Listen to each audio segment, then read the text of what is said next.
Hello everyone, আজকে আমি তোমাদের সাথে শেয়ার করব আমার এনটিপিসি পরীক্ষার এক্সপিরিয়েন্স। প্রথমেই তো আমার পরীক্ষা ছিল কলকাতায় সেক্টর 5-এ। তো যাওয়াতে আমার কোনো অসুবিধা হয়নি, যেহেতু আমি কলকাতাতেই থাকি, বেশিরভাগ রাস্তাই চিনি, যেহেতু আমি জব সূত্রে আছি কলকাতাতে। আর সাথে তো বর গেছিলো, কোনো তো অসুবিধা হবেই না। তো যাই হোক, আমি টাইম মতনই পৌঁছে গেছিলাম। আমি একটু লাস্টের দিকে ঢুকেছি, ওই 4:10 আগে।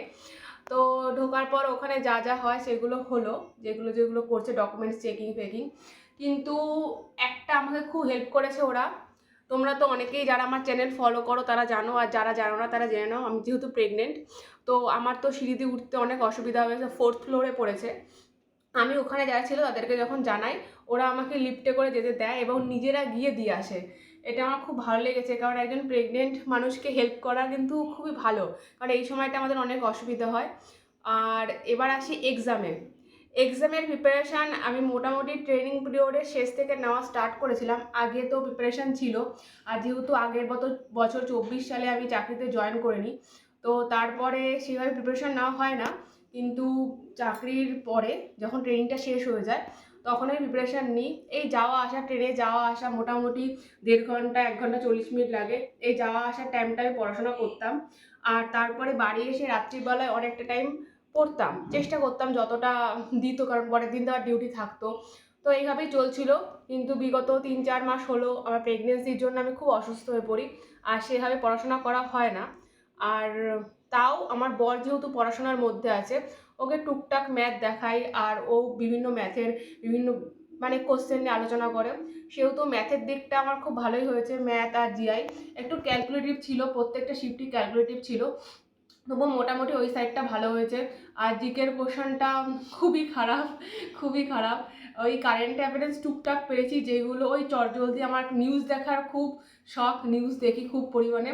তো সেখান থেকে কারেন্ট অ্যাফেয়ার্স কিছু পেরেছি, আর কিছু আমার মানে মাথা থেকে আউট হয়ে গেছে,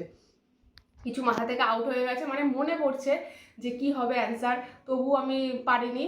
যাই হোক, এইভাবে মোটামুটি আমি আশা করছি 55 মতন র মার্কস থাকবে। এবার জানি না, তার বেশিও হতে পারে, কারণ অনেকগুলোই করেছি, তার বেশিও হতে পারে। আমি একদম লোয়েস্ট হিসাবে 55 মতন ধরছি। তো দেখা যাক, কারণ কি বলতো, এনটিপিসি এক্সামটা আমি রেলের এক্সাম সেরকম কখনোই দিইনি। আর তোমাদেরকে বলে রাখি, আমি আগের বার 14 মাসের পড়াশোনাটা ঠিকঠাক করে তারপরে এই কলকাতা পুলিশে জয়েন করেছি। আর আমার হাতে সেরকম সুযোগও ছিল না যে আরও কিছুদিন ওয়েট করবো বা আরও বেশি পড়াশোনা করে রেলের জন্য এক্সাম দেবো। যাই হোক, এখনও জীবনে অনেকটা সময় বাকি আছে, 26 বছর প্লাস আমার এজ।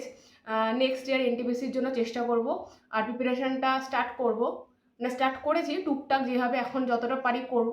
তারপরে বেবিটা হয়ে গেলে পরে সেইভাবে চেষ্টা করবো। আমার বর বলেছে তুমি নেক্সট ইয়ার দেবে। আর আমি তোমাদের এই ভিডিওটা করতে গিয়ে পুরো ঘেমে গেছি, কারণ ফ্যান চলছে না উপরে, আর ফ্যান চললে তোমরা সাউন্ড পাবা না, তা আমি পুরো ঘেমে গেছি।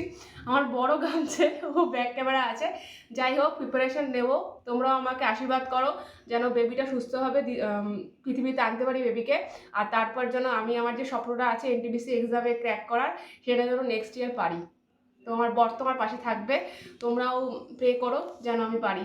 তো চলো, টাটা।